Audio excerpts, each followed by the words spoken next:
Assalamualaikum warahmatullahi wabarakatuh. Perkenalkan, nama saya Sarul Imam Cahyono dengan nomor NIM 23020 10 131 dari kelas MJ 408.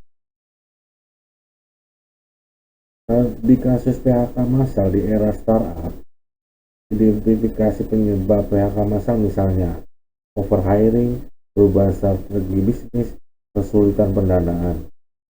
Analisis kesalahan dalam perencanaan SDM, misalnya proyeksi kebutuhan tenaga kerja yang tidak akurat, kurangnya diversifikasi keterampilan, evaluasi komunikasi dan manajemen perubahan selama proses PHK. Pertimbangkan dampak PHK terhadap moral karyawan yang tersisa dan reputasi perusahaan. Konflik industrial dan hubungan perburukan di perusahaan digital.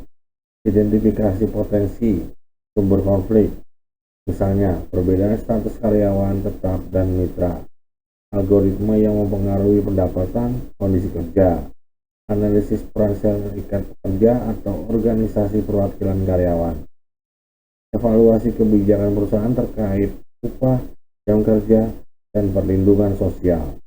Pertimbangkan dampak regulasi pemerintah dan tren pasar tenaga kerja.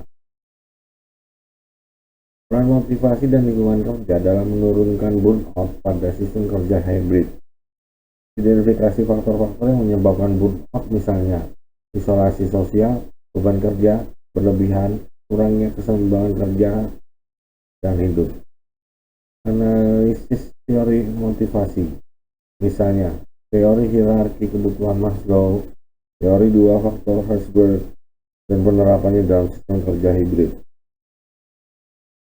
Evaluasi peran lingkungan kerja, misalnya fleksibilitas, dukungan teknologi, komunikasi dalam mengurangi burnout. Pertimbangan strategi intervensi, misalnya program kesejahteraan karyawan, pelatihan manajemen stres. Langkah-langkah solusi. Berikut adalah contoh kerangka untuk pilihan pertama, yaitu studi kasus PHK massal di era startup. Kerangka untuk pilihan lain akan serupa, hanya saja fokusnya berbeda. Langkah pertama, identifikasi penyebab PHK massal. Deskripsi singkat, menentukan faktor-faktor utama yang menyebabkan PHK massal di startup yang dipilih. Penjelasan dan perhitungan. Riset mendalam tentang startup yang dipilih, misalnya melalui berita, laporan keuangan, wawancara. Identifikasi faktor internal, misalnya kesalahan strategi, kurangnya inovasi dan eksternal, misalnya perubahan pasar atau persaingan. Analisis data untuk mengukur dampak masing-masing faktor terhadap kinerja perusahaan.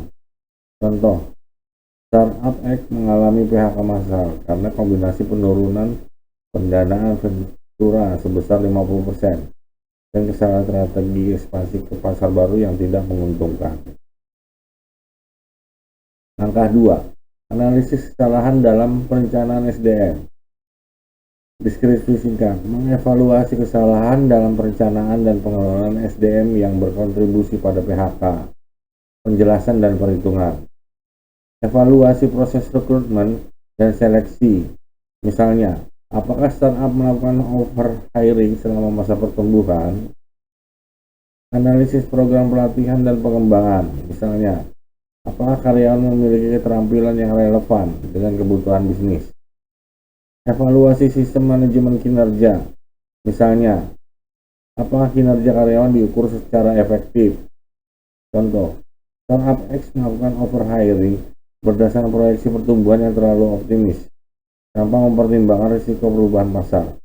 Selain itu, kurangnya investasi dalam pelatihan ulang karyawan membuat mereka kurang adaptif terhadap perubahan teknologi. Langkah 3. Evaluasi komunikasi dan manajemen perubahan. Deskripsi singkat, menilai bagaimana perusahaan mengkomunikasikan dan mengelola proses PHK.